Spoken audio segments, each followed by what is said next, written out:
अस्सलाम वालेकुम। मेरा नाम वसीम रहमान है। हर कोई एसईओ के बारे में बात कर रहा है, कंटेंट ऑप्टिमाइज़ेशन के बारे में बात कर रहा है, बैकलिंक्स के बारे में बात कर रहा है। जो सबसे इम्पोर्टेंट चीज़ है उसके बारे में कोई ज़िक्र ही नहीं कर रहा, वो है यूज़र एक्सपीरियंस। अगर कोई यूज़र आपकी वेबसाइट के ऊपर गूगल के थ्रू लैंड करता है और उससे लैंड होने के फ़ौरन बाद वो बाउंस बैक कर जाता है, मीन्स टू से कि वो गूगल के ऊपर दोबारा चला जाता है, तो गूगल इसको समझता है कि जो यूज़र आपकी वेबसाइट के ऊपर आया है, वो उस क्यूरी के थ्रू सैटिस्फाइड नहीं हुआ। तो जो यूज़र एक्सपीरियंस है यहाँ पे अपना रोल प्ले करता है। अगर आपकी वेबसाइट का यूज़र एक्सपीरियंस बहुत ज़्यादा ख़राब है और यूज़र आपकी वेबसाइट के ऊपर आने के बाद नहीं समझ पा रहा, जो उसको रिक्वायर्ड इन्फॉर्मेशन चाहिए वो उसको फ़ौरन नहीं मिल रही, तो इसका मतलब ये है कि गूगल आपकी रैंकिंग को बहुत तेज़ी के साथ किल कर देगा। अगर आप कहीं न कहीं रैंक कर भी रहे हैं तो गूगल आपकी वेबसाइट को टोटली अपनी जो स्ट्रक्चर है, जो उसका डेटाबेस है उसमें से वो हटा देगा। तो इस वीडियो के अंदर हम डिटेल से समझने लगे हैं कि वेबसाइट का यूज़र एक्सपीरियंस क्या होता है, इसको कैसे इम्प्रूव किया जा सकता है और कौन से इंपॉर्टेंट स्टेप्स हैं जो आपको एक्चुअल में लेने चाहिए जब भी आप यूज़र एक्सपीरियंस को इम्प्रूव करने लगें, तो कौन से ऐसे स्टेप्स हैं जिनको आपने ध्यान में रखना है। अगर आपको ये वीडियो अच्छी लगे तो आप दोस्तों के साथ शेयर करें, लाइक करें, कमेंट करें। तो बिना टाइम वेस्ट किए वीडियो को शुरू करते हैं। गूगल जस्ट कीवर्ड्स को ट्रैक नहीं करता, वो यूज़र एक्सपीरियंस को भी ट्रैक करता है। वो ये देखता है कि एक यूज़र वेबसाइट के साथ किस तरह से बिहेव करता है। एक यूज़र वेबसाइट के ऊपर लैंड करने के बाद रिक्वायर्ड इन्फॉर्मेशन अगर उसको मिल जाती है और उस इन्फॉर्मेशन को वो दूसरी प्लेटफॉर्म पे शेयर भी करता है, तो इट मीन्स एक तो उसकी वेबसाइट का यूज़र एक्सपीरियंस अच्छा है, दूसरा यूज़र उस वेबसाइट के ऊपर लैंड होने के बाद उसको लाइक भी कर रहा है। तो गूगल को एक स्पेसिफिक सिग्नल जाता है कि यू आर अथॉरिटेटिव। लेकिन अगर एक वेबसाइट के ऊपर यूज़र लैंड करता है और फ़ौरन से पहले इसको बंद कर देता है, इसका क्या मतलब है? इसका मतलब ये है कि यूज़र समझ ही नहीं पाया आपकी वेबसाइट के ऊपर कि वो इन्फॉर्मेशन है या नहीं। आल्तो कि आपने वो इन्फॉर्मेशन वहाँ पे दी हुई है, लेकिन उसका यूज़र एक्सपीरियंस इतना गंदा है कि यूज़र को समझ ही नहीं आ रही लैंड होने के बाद कि वो रिक्वायर्ड इन्फॉर्मेशन कहाँ से मिलेगी। जैसे यूज़र ये समझ रहा है कि आपकी वेबसाइट के ऊपर वो इन्फॉर्मेशन नहीं है और उसने उसको बंद कर दिया, वो दूसरी वेबसाइट की तरफ चला गया है, सेम टू सेम गूगल भी आपके साथ ऐसा ही करेगा। आल्दो आपकी वेबसाइट के ऊपर वो इन्फॉर्मेशन है, आपने पूरी मेहनत के साथ उस कंटेंट को वहाँ पे अपनी वेबसाइट के ऊपर अपलोड किया हुआ है, लेकिन गूगल भी ऐसे ही समझेगा कि आपकी वेबसाइट के ऊपर वो कंटेंट नहीं है। क्यों? क्योंकि एक यूज़र आपके उस स्पेसिफिक कंटेंट तक पहुँच ही नहीं पाया। तो इस तरह से आपको ये समझना चाहिए कि यूज़र एक्सपीरियंस का कितना बड़ा रोल होता है एक एसईओ की रैंकिंग के लिए। एसईओ का सिर्फ एक ही बेनिफिट होता है कि एक यूज़र को आपकी वेबसाइट के सामने लाके खड़ा कर दे। मीन्स टू से कि बिज़नेस के दरवाजे पे लाके खड़ा करने का नाम एसईओ है। लेकिन वेबसाइट के ऊपर यूज़र स्टे करेगा और एक्चुअल में चीज़ें परचेज़ करेगा या नहीं करेगा, ये यूज़र एक्सपीरियंस का काम है। इसलिए यूज़र एक्सपीरियंस को बेहतर से बेहतरीन होना बहुत ही इम्पोर्टेंट होता है। यूज़र एक्सपीरियंस को बेहतर करने के लिए आपको सबसे पहले देखना होता है कि क्या आया कि आपकी वेबसाइट के ऊपर क्लैरिटी है। ठीक है, क्लैरिटी को अंडरस्टैंड करने का जो सादा और सबसे इम्पोर्टेंट तरीका है वो मैं आपको बता देता हूँ। आपने खुद से जज करना है, क्योंकि आपकी जो वेबसाइट है वो बनाई गई है किसी न किसी कस्टमर के लिए, किसी न किसी यूज़र के लिए। मिसाल के तौर पर अब आप मेरा यूज़र एक्सपीरियंस समझेंगे तो आपको अंदाज़ा हो जाएगा। मैं मिसाल के तौर पर मैंने गूगल पे लिखा व्हाट इज़ एसईओ। अब आपको ये अंदाज़ा हो रहा होगा कि मैं एसईओ के हवाले से जानना चाह रहा हूँ, मैं इन्फॉर्मेशन लेना चाह रहा हूँ। अब जिन लोगों ने इस टॉपिक के ऊपर वेबसाइट्स बनाई होंगी, उनको इस तरह की इन्फॉर्मेशन देनी चाहिए जिससे एक्चुअल में मेरी ये जो क्यूरी है, जो एक्चुअल में जो इन्फॉर्मेशन मैं ढूँढ रहा हूँ, मुझे वही मिलनी चाहिए। मिसाल के तौर पर सबसे पहली वाली वेबसाइट मैं इसको ओपन कर लेता हूँ, ठीक हो गया? अब इस वेबसाइट के ऊपर अगर मेरी रिक्वायर्ड इन्फॉर्मेशन है और वो क्लैरिटी के साथ है, कोई क्लेवरनेस नहीं है। क्लेवरनेस मीन्स टू से कि मैंने जैसे ही इस वेबसाइट को ओपन किया, मुझे एसईओ की इन्फॉर्मेशन से पहले कोई ऐसी इन्फॉर्मेशन मिली है जिसमें वो अपनी सर्विसेज सेल कर रहे हैं, ठीक है? कोई इस तरह की बात कर रहे हैं जिससे मैं डिस्ट्रैक्ट हो रहा हूँ। समझ रहे हैं ना? तो हमें सबसे पहले यही देखना है कि हमारी वेबसाइट के ऊपर क्लैरिटी होनी चाहिए। मीन्स टू से कि जो क्यूरी एक यूज़र सोच के आ रहा है, जो अप्रोच लेके आ रहा है, वही required information as it is उसकी वेबसाइट के ऊपर है। ठीक हो गया? इसमें हम कहते हैं क्लैरिटी। तो ये क्लैरिटी आपने मेक श्योर करनी है, आपकी वेबसाइट के ऊपर होनी चाहिए।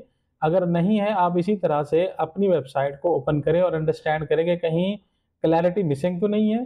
अगर क्लैरिटी मिसिंग नहीं है तो फिर आपने नेक्स्ट स्टेप की तरफ चला जाना है। नेक्स्ट स्टेप है इन्फॉर्मेशन आर्किटेक्चर।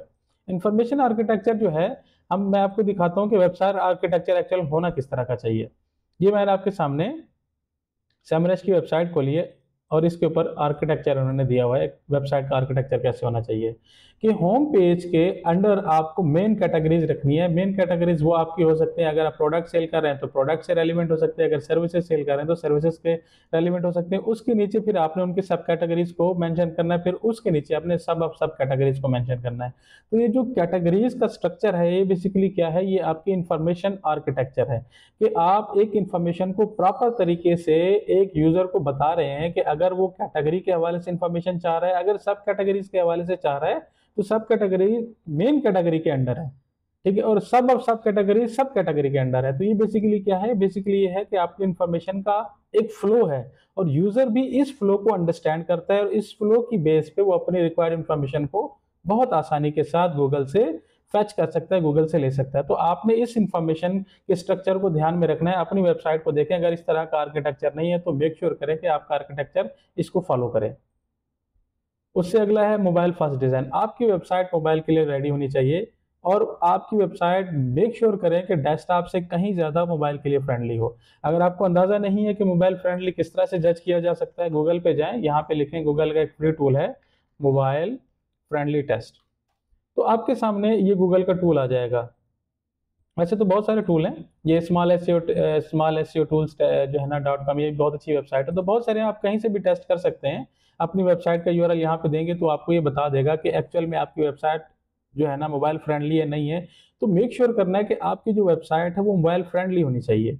क्यों, उसकी रीजन हमें ऑब्वियसली हमें समझ आती है कि बहुत ज़्यादा जिस तरह से रुझान बढ़ता जा रहा है मोबाइल के ऊपर, लोगों का बहुत ज़्यादा रुझान है, ज़्यादा से ज़्यादा लोग जो है ना मोबाइल को यूज़ करते हैं और उससे बहुत कम जो है ना टाइम जो है ना लोग डेस्कटॉप को देते हैं। तो इसलिए अगर आपकी वेबसाइट मोबाइल फ्रेंडली होगी तो गूगल उसको ज़्यादा जो है ना लोगों को दिखा पाएगा।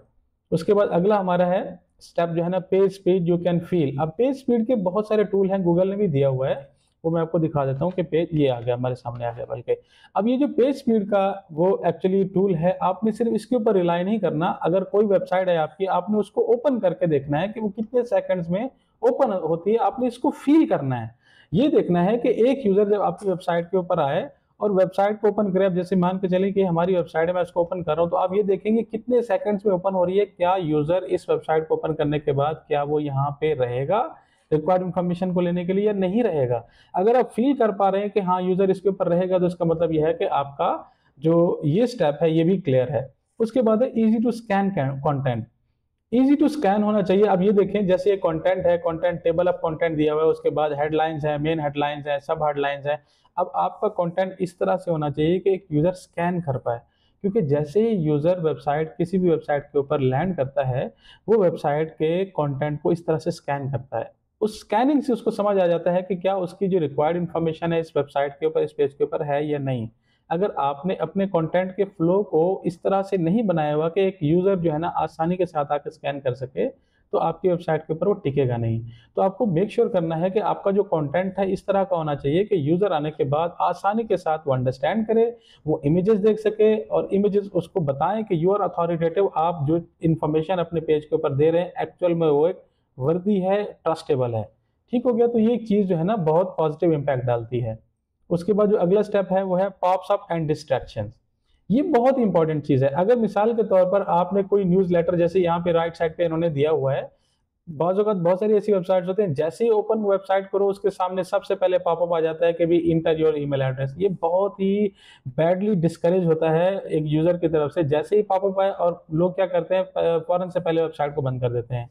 तो या आप इसी तरह से करें, जैसे राइट साइड पे इन्होंने एक छोटा सा दिया हुआ है कि अगर आपको न्यूज़ लेटर के हवाले से अपनी किसी यूजर की इंफॉर्मेशन चाहिए, ईमेल एड्रेस चाहिए, तो आप साइड पे दे दें। या अगर आप देना भी चाह रहे हैं तो आप ऐसा करें कि एक वेबसाइट के ऊपर जैसे यूजर आया है, कम से कम 15 सेकंड 20 सेकंड के बाद पॉपअप सामने आए, और पॉपअप आना भी इसी तरह से चाहिए, ऐसे सामने आना चाहिए कि वो बुरा ना लगे, यूजर को डिस्ट्रैक्ट ना करे, यूजर को ये ना लगे कि आप हर हाल में उससे इन्फॉर्मेशन लेना चाह रहे हैं, उससे पर्सनल इन्फॉर्मेशन लेना चाह रहे हैं, उससे ईमेल एड्रेस चाह रहे हैं। उसको ऐसा नहीं लगना चाहिए, उसको इस तरह से फ्रेंडली लगे कि अगर वो चाहता है कि इस तरह का कंटेंट, जो कंटेंट आप क्वालिटी लेवल पे अपडेट करते रहते हैं, वो उसको मिले, तो उस पर जाके आपके जो साइन अप वाला एरिया है उसमें जाके इन्फॉर्मेशन और रिक्वायर्ड इन्फॉर्मेशन पुट कर दे। तो ऐसा होना चाहिए कि यूजर को अच्छा लगे, ऐसा ना हो कि आप उसको फोर्स कर रहे हैं। तो इन स्टेप्स को फॉलो करने के बाद आप देखेंगे कि आपकी जो वेबसाइट की रैंकिंग है अमेजिंगली खुद ब खुद इंप्रूव होना शुरू हो जाएगी, क्योंकि यूजर आपकी वेबसाइट को लाइक करना शुरू कर देगा। तो आज के लिए इतना ही। अगर आप लोगों को मेरी वीडियो अच्छी लगी है तो आप दोस्तों के साथ शेयर करें, लाइक करें, कमेंट करें। Thank you.